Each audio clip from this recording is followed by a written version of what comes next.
Hi fantasy managers, welcome to FPL Team Talk. So in this video I'm going to go through my watch list of players that I'm interested in before game week 21. We have a 2-week gap now. I'm getting in there nice and early with some of my thoughts on who I'd like to bring in. With players going off to AFCON and the Asian Cup, there's lots to think about and plan for. So if you enjoy these sort of videos, please give it a like. Don't forget to hit that subscribe button. And in the meantime, let's take a look.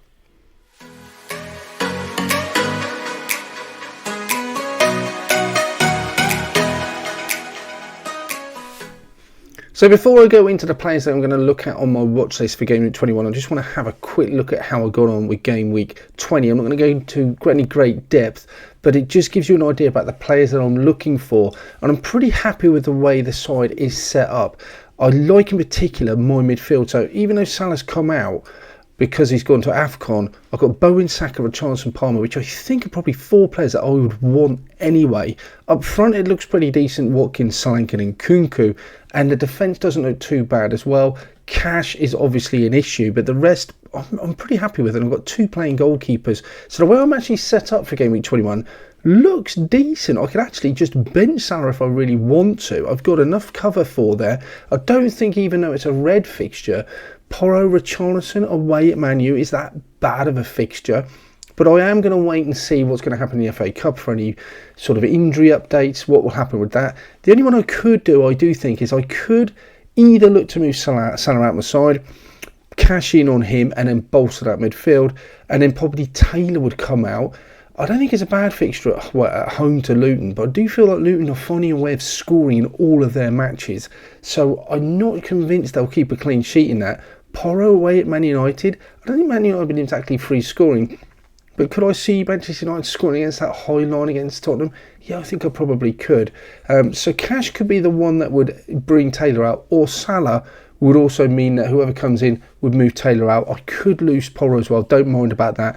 And I'm a bit undecided about whether Nkunku's have been a good decision yet or not. I think time will tell. Ignore the captaincy, it could go on Palmer. I haven't really decided, I've just stuck it up there for anything at the moment.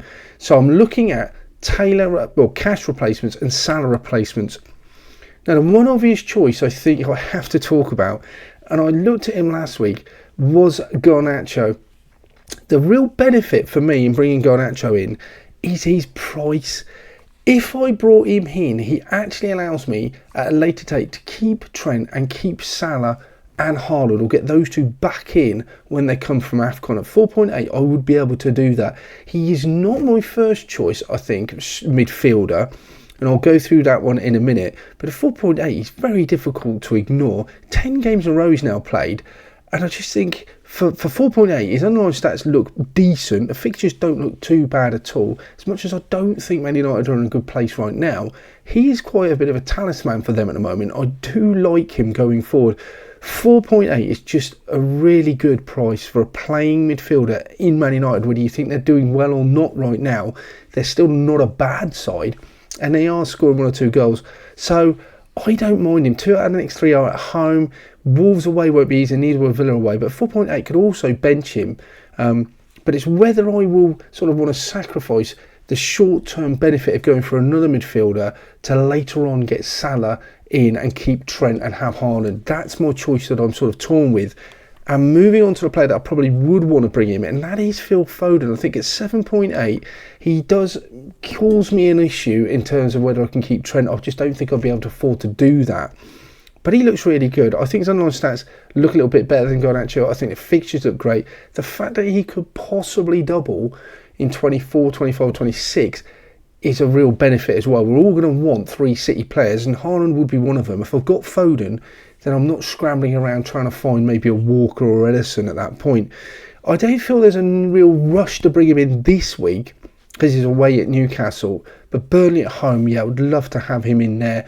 And he's only not started 2 games this season. In fact, in every game, he's at least played 45 minutes, except for one away at Sheffield United, where he came off for 4 minutes and got an assist. So his record this season has been brilliant. 11 returns in those 17 games. And I just think for that double as well, he looks really good. And he would be my preferred option instead of Garnacho. It's just the funds, isn't it?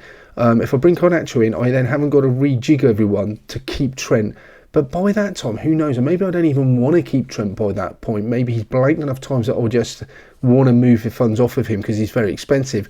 So maybe Foden would be the call anyway. One player that I'm going to talk about, and I'm just not interested in him at all, but people bringing him in, and he has returned quite a few times. 5.15, I'm going to have a conversation about him. He is actually also, when I've looked down a list, if you take out the AFCON and Asian Cup players, he's the 5th highest scoring midfielder left in the game.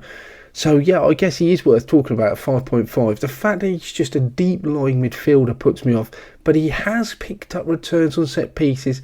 Then you bring the penalties in, 0.43 with the penalties. It's not a bad XGI in terms of 5.5. Away at Everton, I don't think it's an easy game. Newcastle's record away from home has been absolutely dreadful recently, so maybe that's a game you could look to target. Sheffield United at away, they've obviously smartened up their record a little bit and they look a bit tighter. Man United, they'll be keen to get some sort of, maybe reverse that 2-3 result they had earlier on in the season. But for me, it's just not enough open play risk for Douglas Luiz. If you've got him, I think you keep him. If you're looking for a cheap option, I would rather go Garnacho. But for me, Douglas Luiz, I'm just not interested. One thing I could do then, instead of looking to replace Salah, is hold him, because there's no rush to bring Foden in when he's got Newcastle away, and then look at him replacing Cash. Purvis Estepinian, who will go up at the time of recording, I think he probably will have done already by the time I've released this video, kept his first clean sheet the other day, which is great news for Brighton.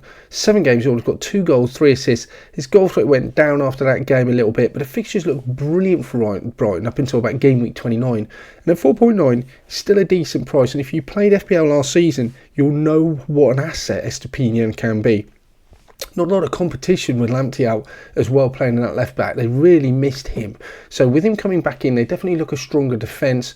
4.9 is a decent amount of money, I think, and I just think he's absolutely nailed when he's playing, and he's fully fit, and he should maybe get some minutes or even a rest in the FA Cup, but I think he just plays from now on for Brighton. What happens with rotation when Europe starts up again, not sure, we'll have to wait and see, but he looks really good. Attacking threat looks brilliant. I really like him. He's a really good option. For me, Cash, Estepinian, I'm tempted, but I'm probably shading going for Malo Gusto. Reason maybe again is price, I think. Price, and I feel like he's a little bit more nailed, and the fixtures are decent for Chelsea, and I just think Chelsea's clean sheet potential is a little bit better. He definitely doesn't offer anywhere near as attacking returns, but that's not to say he doesn't offer any. He does offer some attacking potential, especially with assists.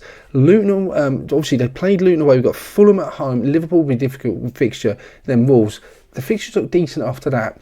The fact that Reece James is out for so long, 4.1 as well. I think it's a really good way into that Chelsea defence. If they were both had the same amount of clean sheet potential, Estepinian and Gusto, Estepinian would get it every day. But Gusto's 0.8 million cheaper, almost about to go down to 0.9 million cheaper. So I really like Gusto. In fact, he may even gone up in price as well, but 0.8 will be about the difference. So you're saving 0.8, which I think when all the players come back from AFCON, is going to make a big difference. And Chelsea's fixtures just look really good going forward. So for me, Gusto just edges it. I don't think he's as exciting a pick as Estepinian, but I think he just about shades it. And looking at my side, as I've said already before, it looks decent. I don't need that extra midfielder. I think I'm all right with that. But Cash could go to Gusto, and then Taylor comes out. And then even moving forward, I'm not in any desperate need to make transfers, but we'll look more in that, and when I talk about my team selection later on next week. That's it for this one then, guys. Let me know in the comments below who you are thinking of bringing in for game week 21. Which of those players that have gone off to AFCON are you thinking of having to replace, and who are you going to bring in? Also, what about captaincy? I'll come back at you later on. I'll probably update my wild card for you after we've had the FA Cup games. We'll look at team selection as well. So make sure you're hitting that subscribe and the notification bell. In the meantime, take care, good luck, and I shall speak to you soon.